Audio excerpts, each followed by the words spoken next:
forma como cada cultura antiga pensava a vida após a morte revela não apenas crenças religiosas, mas também a maneira como entendiam o sentido da existência humana. Gregos, romanos e judeus caminharam por trilhas bem diferentes, e é nesse contraste que a fé cristã ganha profundidade.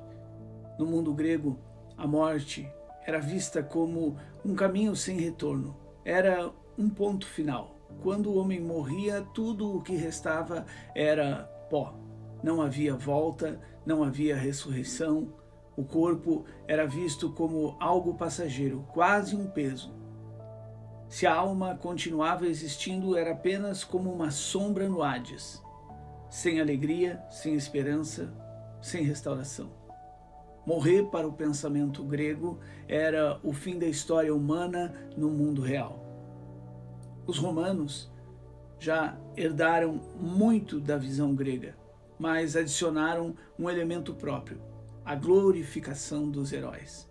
A imortalidade não era para todos, apenas para os grandes. Figuras como Hércules, por exemplo, eram elevadas aos céus e transformadas em divindades. Não era ressurreição, era glorificação. Aqui, a eternidade era um privilégio de poucos, não promessa para todos. O relato de Hércules simboliza a ideia de apoteose, o homem extraordinário se tornando divino.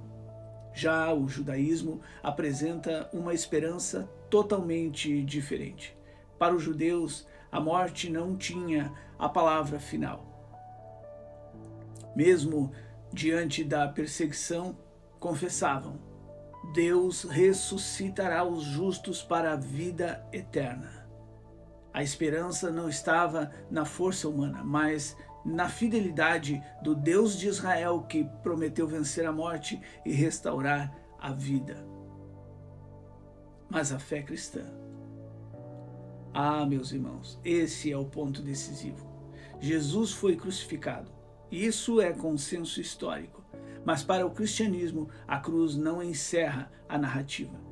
O testemunho cristão afirma algo sem precedentes.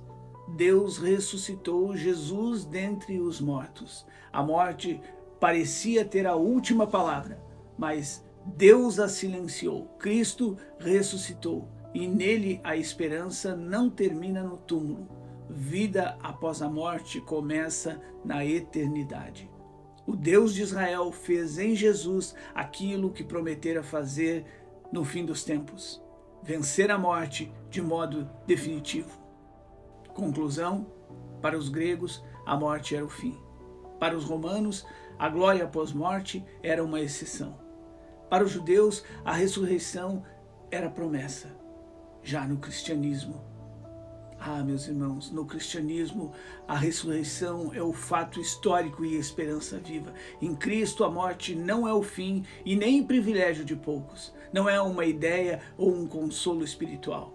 É uma promessa viva, assim como Ele vive. Os que nele creem também viverão. Em 1 Pedro está escrito: bendito seja o Deus e Pai de nosso Senhor Jesus Cristo, que, segundo a sua grande misericórdia, nos regenerou para uma vida viva e esperança mediante a ressurreição de Jesus Cristo dentre os mortos. Esse texto, ele resume o coração do pensamento cristão. A ressurreição de Cristo não é apenas um evento do passado, mas é a fonte de uma esperança viva para todos os que nele creem. A nossa palavra de ordem esse ano foi esperança. Se essa esperança está viva, acesa dentro do teu coração, compartilha com aqueles que ainda não a têm. Em nome de Jesus, se essa palavra fez sentido para você, compartilhe.